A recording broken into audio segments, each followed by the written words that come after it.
ఏం ప్రమాణం చేశాడు, ఏం మాట ఇచ్చాడు? ఒక శపథం పూనినట్టుగా ఏం చెప్పాడు? ఇది చేసి తీరుతానంటూ ఏం మాట్లాడాడు? బైబిల్ పట్టుకుంటే చేతులు నరికిన పరిస్థితులు వచ్చాయి. ఎప్పుడో 2000 సంవత్సరాల క్రితం ప్రభు చెప్పాడు, I will build my church. శ్రమను బట్టి, కష్టాన్ని బట్టి దుఃఖపడతాం, ప్రార్థన చేస్తాం, కానీ ధైర్యం కోల్పోవాల్సిన అవసరం లేదు. క్రైస్తవ్యం లేకుండా చేస్తామని చెబితే దానికి క్రైస్తవ్యం అంతా స్పందించాల్సిన అవసరం ఏముంది? మరి ఎందుకు నువ్వు గొంతుచించుకుంటున్నావు? నువ్వు ఎందుకు రెస్పాండ్ అవ్వాలి? ఎందుకు పిచ్చెక్కిపోవాలి? నేను అందుకనే చాలా సంవత్సరాలుగా గట్టిగా 2019 నుండి ఈ స్టేట్మెంట్ని ప్రచారం చేస్తున్నాను. మీ స్పందన ఏంటి అంటే, స్పందించకపోవటమే నా స్పందన. దేవుడట మనకి ప్రమాణం చేశాడంట. ఇది వాగ్దానం కంటే చాలా పెద్ద మాట. యెషయా గ్రంథంలో ప్రభు అంటాడు, యెహోవా తన పరిశుద్ధత తోడని మాట ఇచ్చి ఉన్నాడు అని, తన నీతిని బట్టి ప్రమాణము చేసి ఉన్నాడు అని మాట్లాడతాడు. ఈ రోజున నేను మీ దృష్టికి తేవాలనుకుంటున్నటువంటి మాటగా పరిశుద్ధాత్మ నాకు ఇచ్చింది ఏంటంటే, దేవుడే విస్పష్టంగా కొన్ని ప్రమాణాలు చేశాడు. ఒట్టు అనే చీపు పదం కంటే, నిబంధన అనే భారీ వ్యవహారం కంటే ఆయన ఖచ్చితంగా ప్రమాణ స్వీకారం అంటారు చూశారు, పెళ్ళిలో ప్రమాణాలు చేస్తారు చూశారు, ఆ భావనతో అంతకంటే శ్రేష్టమైన రీతిలో ఆయన మనకు మాట ఇచ్చాడు. అంటే వాగ్దానము కంటే చాలా ఎక్కువ విశేషమైనటువంటి మరి విలువ ఉన్న మాటగా దాన్ని ఓత్ అని, స్వర్ణని మనం మాట్లాడతాం.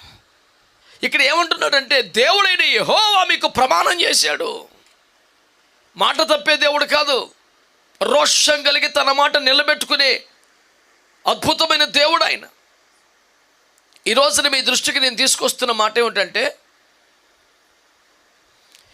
దేవుడు ఏ విషయాల్లో ప్రమాణం చేశాడు అనే లిస్ట్ కనుక తీస్తే ఈ చివరికి ఆ చివరికి శాంతాడంత ఉంటుంది. ఈ పూట నేటి కాలమాన పరిస్థితులకు తగ్గట్టు వాటన్నిటిలోంచి ఒక 4 మీ దృష్టికి తేవాలని పరిశుద్ధాత్మ నన్ను సిద్ధపరిచాడు. గుర్తుపెట్టుకోండి, దేవుడు ప్రమాణము చేశాడు.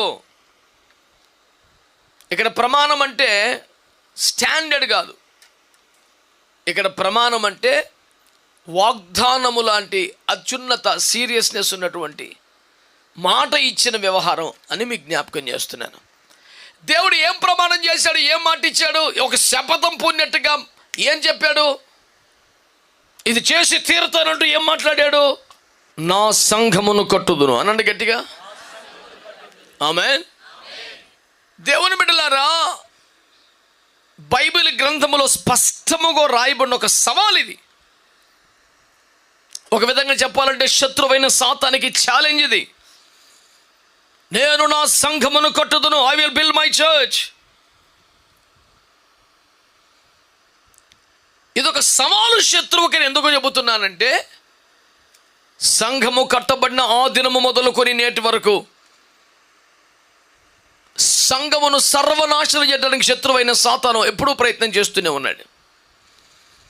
ఎవడో పట్టించుకోలేదు కాబట్టి, ఎక్కడా వ్యతిరేకత లేదు కాబట్టి, అందరూ అమాయక జనం కాబట్టి, అన్నీ ఎడ్డి గొర్రెలు కాబట్టి కలిసిపోయినాయి, పడిపోయినాయి అని భావించే ఒక ఆలోచన ప్రజల్లో వస్తోంది ఈ మధ్యకాలం. నేను జ్ఞాపకం చేస్తున్నాను, ఎక్కడ వ్యతిరేకత లేక, ఎక్కడ ఆవటంక లేక, అడ్డుగించేవాడు ఎవడో లేక, ఈనాడు ప్రపంచవ్యాప్తంగా దేవుని సంఘము విస్తరించలేదు.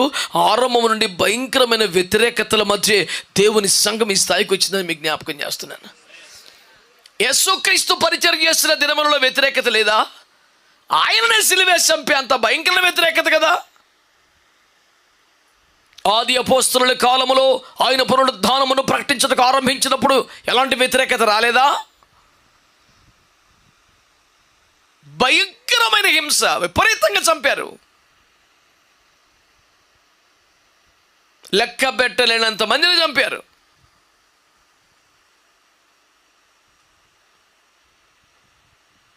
బాధలు, నిందలు, శ్రమలు, కష్టాలు దాటి హింస. అపోస్తలులు 8లో అంటాడు, సంఘమునకు హింస చెలరేగినందున అందరూ ఆయా ప్రాంతాలకి చెదిరిపోయారని చెప్పాడు.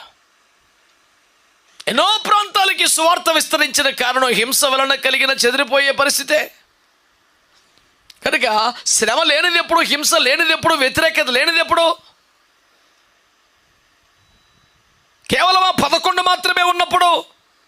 భయంకరమైన హింస కలగలేదా? హింసించబడిన కొద్దీ దేవుని సంఘం విస్తరించిపోయింది. ఏదో బంతిని ఎంత గట్టిగా కొడితే అంత పైకి లేస్తుంది అని చెప్పినట్లు ఎంత హింసిస్తే సంఘం అంతగా విస్తరించిపోయింది. ఆమేన్. చాలా చోట్ల సంఘం ఇక లేదు, సంఘం ఇక కనబడదు, క్రైస్తవ్యం తుడిచిపెట్టుకుపోయింది అని చెప్పినటువంటి వార్తలన్నిటినీ అబద్ధం చేస్తూ సంఘం మునుపటి కంటే అధికమైన బలముతో పుంజుకోవడాన్ని ఈ చరిత్ర ఎరిగినటువంటి ఒక అద్భుతమైన సత్యం. దేవునికి స్తోత్రం కలుగునుగాక. రివైవల్ అనే మాటను మీరు వింటూ ఉంటారు. ఒరిజినల్గా రివైవల్ అనే మాటకి తెలుగు అర్థం ఏమిటి? మరలా బ్రతకటం. చచ్చిపోయి మరలా బ్రతకటాన్ని రివైవల్ అంటారు. అందుకని ఆ పదాన్ని ఎక్కువ మంది ఇష్టపడరు. నేను చచ్చిపోయినా మళ్ళీ బతకడం ఏంటి, నేను బతికే ఉన్నాను. ఆ పదాన్ని చాలామంది అపార్థం చేసుకొని, ఉదాహరణకి భారతదేశం రివైవల్ రావాలి, ఆంధ్రప్రదేశ్కి రివైవల్ రావాలి, విశాఖపట్నం రివైవల్ రావాలంటే చాలా కోప్పడతారు. అంటే నువ్వు దృష్టిలో ఇండియా చచ్చిపోయిందా, మళ్ళీ బతికించమంటావేంటి, బుద్ధి లేదా నీకని చెప్పేసి కలబడతారు. అది దేశమును అవమానపరిచే, హీనపరిచే, గౌరవాన్ని తక్కువ చేసే, అమర్యాదతో కూడిన మాట కాదు. ఎన్నో విషయాల్లో మనస్సాక్షిని చంపుకొని ఆధ్యాత్మిక చైతన్యము చచ్చిపోయి స్వభావరీత్యా మంచి సుగుణాలు చచ్చిపోయి దుర్మార్గతే ప్రబలిపోతున్నటువంటి దారుణ పరిస్థితులలో మళ్ళీ మంచితనం బ్రతకాలని, పరిశుద్ధత రావాలని, ఔన్నత్య సమాజం ఏర్పడాలని కాంక్షించడం దేశమును ప్రేమించడమే కానీ అవమానపరచడం కానే కాదు కదా. కానీ అపార్థం చేసుకునే పరిస్థితులు ఉన్నాయి. ఈ మాట ఎందుకు చెబుతున్నానంటే,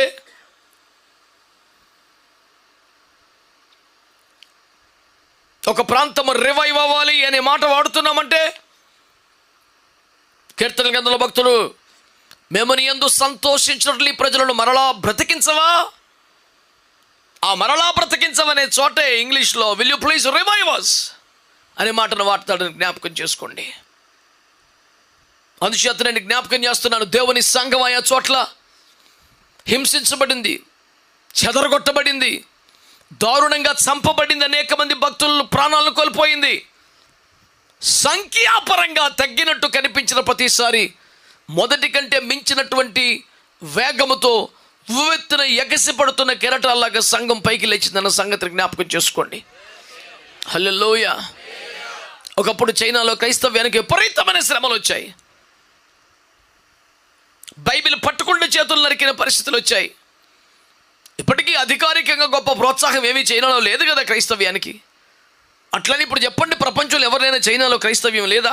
కనుక ఎక్కడ క్రైస్తవ్యానికి ఇబ్బందులు వచ్చినట్టు కనపడుతున్నాయో అక్కడ మునుపటి కంటే అధికంగా క్రైస్తవ్యం ప్రబలింది.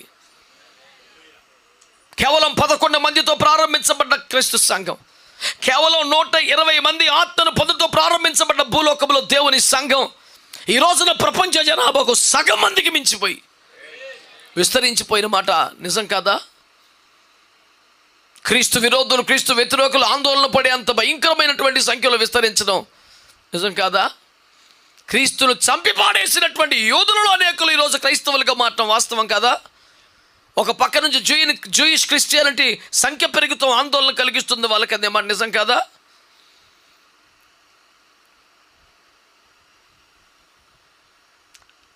ఇస్లామిక్ ఉగ్రవాదం పెరిగిపోతుందని ప్రపంచం గొగ్గోలు పెడుతున్న నేపథ్యంలో చాప కింద నీరులాగా రాజ కుటుంబీకులలో అనేకులు క్రీస్తును అంగీకరించి బాప్తిస్మాలు పొందడం గల్ఫ్ దేశాల్లో నిజం కాదా? ఏం ప్రపంచం దుటికి రాని సంగతులు ఇవి? సౌదీ యువరాజు ప్రమాణ స్వీకారం చేసిన తర్వాత సౌదీలో క్రైస్తవ్యాన్ని అధికారికంగా అనుమతించిన మాట నిజం కాదా? స్వయంగా తానే క్రిస్మస్ హాజరై సెలబ్రేట్ చేసి క్రైస్తవ్యానికి భరోసా సౌదీలో కల్పించగానే రహస్యంగా భక్తి చేస్తున్న వందలాది మంది క్రీస్తును బాహటంగా అంగీకరించి బాప్తిస్మాలు స్టార్ట్ చేసిన మాట నిజం కాదా? మొన్న మధ్య 17లో నేను సౌదీ అరేబియాకి వెళ్ళినప్పటికీ బాప్తిస్మానికి అనుమతులు లేవు, అధికారికంగా వాక్యం చెప్పడానికి అనుమతులు లేవు. నన్ను పిలిచి సభలు పెట్టిన ప్రతి కళ్యాణ మండపంలో పెద్ద పెద్ద హాల్స్లో పెద్ద పెద్ద దండలు, కేకులు, ప్రతిరోజు దాంట్లో కేకులు తెచ్చేస్తున్నారు. నాకు అర్థం ఒక అడిగా నీటర్ బాబు అంటే, ఎవరైనా ఇన్స్పెక్షన్కి వస్తే పెళ్లి రోజునో పుట్టినరోజునో చెప్తా ఉండి మరి ఏం చేస్తాం, అధికారికంగా అవకాశం లేదు కదా. నేను బైబిల్ని ఇలా పట్టుకొని, దాని చిన్న నా బైబిల్ ఎప్పుడు కూడా ఒక చిన్న కవర్లో ఉంటుంది, హ్యాండిల్లో ఉంటుంది, అది పట్టుకొని కారు దిగి వెళ్తున్నాడు, ఎవడో పరిగెత్తుకొచ్చి నా బైబిల్ లాక్కి వెళ్ళిపోయాడు. సౌదీలో దొంగతనం చేసి చేతులు నరికెత్తారంటాడు, బైబిల్ ఎత్తుకుపోయాడు, క్యాష్ బ్యాగ్ అనుకుంటున్నాడు అని చెప్పేసి అడంత అమ్మాయికి నాకు బైబిల్ లేకుండా చేశాడు ఏంటారు బాబు అని చాలా బాధపడతా వెళ్ళి కూర్చున్నాను. పాటలు అయిపోతే వాక్యానికి పిలుస్తారు, చేతిలో బైబిల్ లేదు, చాలా బాధలో ఉన్నాను. ఇక ప్రసంగానికి ఎక్కబోతున్నాను అనగా పరిగొచ్చి చేతిలో పెట్టాడు. నేను చాలా కోపంగా చూస్తాడు, అంతకన్నా కోపంగా చూసి ఇది మీ ఊరు కాదు, బైబిల్ పెట్టుకొని రోడ్డు మీద తిరిగేస్తాను, చేతులు నరికేస్తారు, అనవసరం దెబ్బలు తినకుండా కాపాడాను, థ్యాంక్స్ చెప్పన్నట్టుగా పెట్టేసి వెళ్ళిపోయాడు. ఇప్పుడు వ్యతిరేకత లేదు కదా.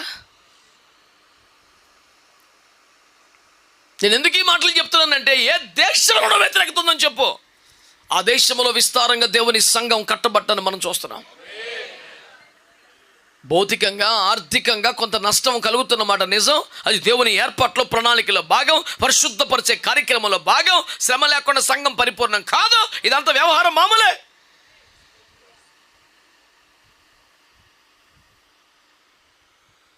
ఎప్పుడో 2000 సంవత్సరాల క్రితం ప్రభు చెప్పాడు, I will build my church అని అంటే, నా సంఘం నేను కడతానన్నాడు, కట్టి చూపిస్తున్నాడు. దేవుడు ప్రమాణం చేశాడంటే అట్లుంటది. శ్రమను బట్టి కష్టాన్ని బట్టి దుఃఖపడతాం, ప్రార్థన చేస్తాం, కానీ ధైర్యం కోల్పోవాల్సిన అవసరం లేదు. ఆమేన్. ఏదైనా అనారోగ్యం వచ్చింది అనుకోండి, కన్నీరు గచ్చి ప్రార్థన చేస్తాం కాబట్టి బలకీన పడిపోయినట్ట. ఆయన తప్ప వేరొక దిక్కు లేక, ఆయన ప్రేమను తలుచుకుంటే దుఃఖం ఆగక, కనీసమైన కాలుకు కడగకపోతే ఇంకెందుకనే భక్తి ఔన్నత్యమై కన్నీరు కారుస్తాం, ప్రార్థన చేస్తాం. ఒకవేళ అధైర్యపడి బాధపడి బలకీనపడి కూడా ఏడుస్తాం. అయితే ఏమిటట, బలపడేది అక్కడే కాబట్టి ఏడుస్తాం. నీకేమిటి సమస్య? ఇప్పుడు ఆ బలకీనతోనో భయంతోనో దిగులతోనో ఏడిస్తే ఏడుపైపోయే లోపు కొత్త బలం వస్తుంది, మేము బయలుదేరి వెళ్తాం. నీకేమిట్రా బాధ? పాయింట్ ఏదైనా చెప్పదలుకున్న సత్యం ఏంటంటే, దేవుడు నా సంఘాన్ని కడతానన్నాడు, కట్టి చూపిస్తున్నాడు. క్రైస్తవ్యం లేకుండా చేస్తామని చెబితే అది నీ వ్యక్తిగత విషయం.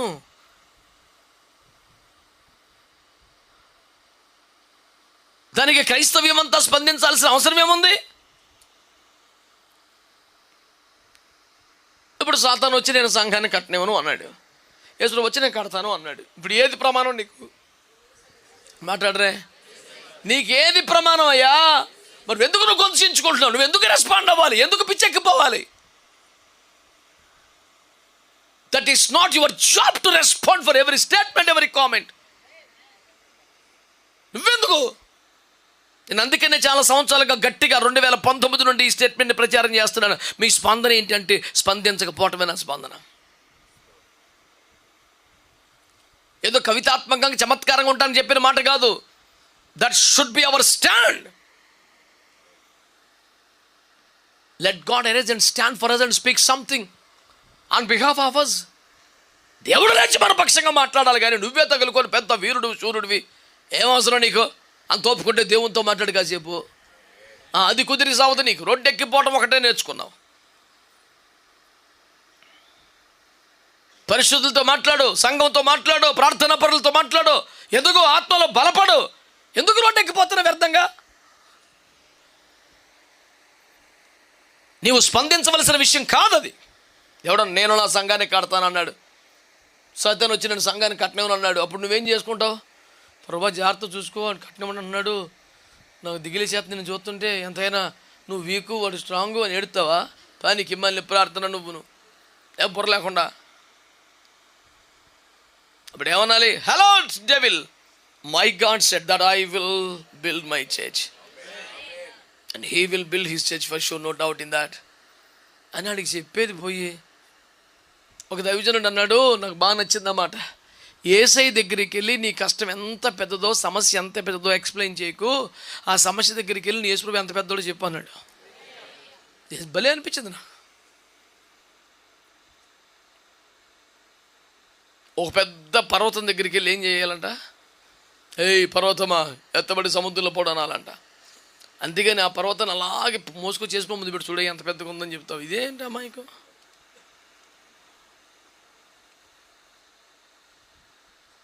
వెళ్ళి సమస్యతో చెప్పు, ఆ పర్వతంతో చెప్పు, ఆ చెట్టుతో చెప్పు అన్నాడు. అంటే we need to know how to talk with the problem, not talking about the problem all the time. సమస్య గురించి మాట్లాడటం కాదు అత్తమాను, సమస్యతోనే మాట్లాడు. మాట్లాడు గట్టిగా, సమస్యతో మాట్లాడు. నువ్వు ఇలాంటి సమస్య ఉంది కాబట్టి నువ్వు చచ్చిపోతావు అని చెప్పిన ఒకటి శత్రువుతో నువ్వు పద్దాక ఎందుకు మాట్లాడతావు? పద్దాక నువ్వు అసలు ఆర్గ్యుమెంట్లో సూపరా, నీకు మించడం లేడా, అసలు నేను ఎవడరా చేయమని చెప్పినోడు? నా ధైర్యం, నా విశ్వాసం ఏంటంటే నా ప్రభు అన్నట్టు చేసేస్తాడు నేను అంతే. ఎవరినో తక్కువ అంచనేయటం, ఎవరినో ఇబ్బంది పెట్టడం, ఎవరినో విమర్శించడం, అసలు నాకు వాళ్ళ గురించి ఏం తెలుసు కానీ విమర్శిస్తాను. నాకు ఏం తెలుసు? నాకు తెలిసిందా యేసు ప్రభు గురించి చదివింది ఈ పుస్తకమే, ఇంకేం తెలియచావదు. నేను ఇంకోళ్ళ గురించి మాట్లాడితే కెపాసిటీ ఎక్కడ ఉంది నాకు? వాడిట్ట వీడి అట్ట లేదు, అసలు సబ్జెక్టే లేదు. ఇది ఒకటే తెలుసు. ఏం చెప్తుంది దేవుని వాక్యం? తాను మీకు ప్రమాణము చేసి ఉన్నట్లు ఏం చేశాడు? నిన్న సంఘాన్ని కడతానని. ఆమేన్. పర్సనల్గా కూడా సంఘం అంటే నీవు నేనే కదా. నీ జీవితాన్ని కడతాడు, నీ ఆత్మీయని కడతాడు, నీ సేవను కడతాడు. కట్టా దేవుడు ఆయన, అంతే. ఏం టెన్షన్ పడబాకు. దేవునికి స్తోత్రం కలుగునుగా. అప్పగించుకో, కడతాడు. లైఫ్ని పర్ఫెక్ట్ కడతాడు. దేవునికి స్తోత్రం కలుగునుగా. నేను నా సంఘమును కట్టుతున్నాను చెప్పాడు, కట్టి తీరుతున్నాడు, చూపిస్తున్నాడు ప్రపంచానికి. ఎక్కడో ఒక చర్చి మసీదు అయిపోయిందంటే, ఒక చర్చిని బారుగా రెస్టారెంట్కి మార్చారంటగా, క్రైస్తత్వం అంతా అయిపోయిందని నీకు నువ్వే కితకలు పెట్టుకుని పక్క నవ్వేస్తే అసలు యేసు ప్రభువునే చంపేసిన వల్ల ఉంది కదరా. ఇప్పుడు చర్చికి క్లోజ్ చేసేస్తాం కన్నా ఇది బీభత్సం కదా. అపోస్తలులు అందరినీ ఊరిని సుఖం నుంచి అందరినీ భయంకరంగా దుర్మరంగానే చంపేశారుగా. మామూలుగా సహజ మరణం ఒక్కడికి రాలేదుగా. అంత కిరాతకంగా చంపేత్తు కూడా ఇంకా ఉంది కదా. అసలు చర్చి అంటే మందిరం కాదుగా, బిల్డింగ్లు కావుగా, నిర్మాణాలు కాదుగా. అది మూసేస్తే ఏమవుతుంది?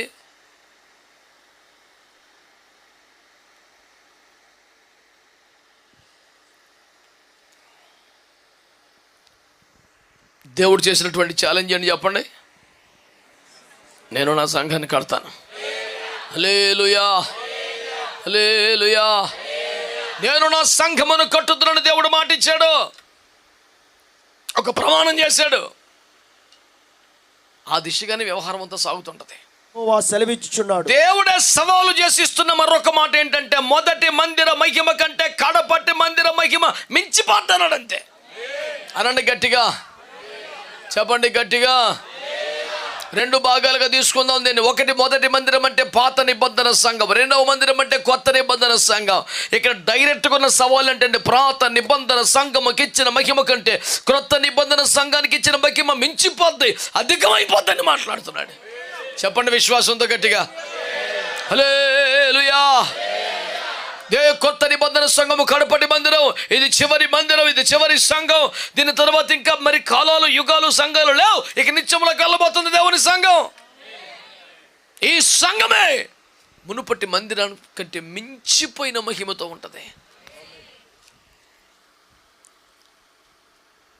పాత నిబంధన సంఘములో పరిశుద్ధులు, ప్రవక్తలు, దైవజనులు సముద్రాలు చీల్చారు, నింగిని చీల్చారు, బండలు చీల్చారు, వర్షమనే కాదు అగ్నిని రప్పించారు.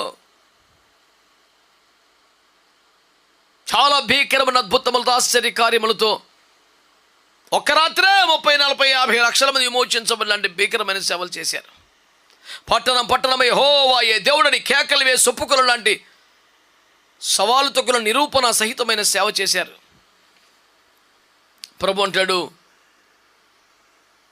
కడపటి మందిరం మహిమ మొదటి దాన్ని మించిపోద్ది అంటాడు. ఆమేన్. ధర్మశాస్త్రము దిగి వచ్చినప్పుడు దేవుని బిడ్డలారా 3,000 మంది చనిపోయేది ఇంచుమించు. పరిశుద్ధాత్మ దిగి వచ్చినప్పుడు 3,000 మంది బాప్తీసాలు పొందారు. దేవునికి స్తోత్రం కలుగునగా. అప్పుడైతే సముద్రం చీలిస్తే నన్ను నడిచే పరిస్థితి. కొత్త నిబంధనలో సముద్రం మీద నడిపించాడు. దేవునికి స్తోత్రం కలుగునగా. చెప్పరా దేవునికి స్తోత్రం అని. హల్లెలూయా.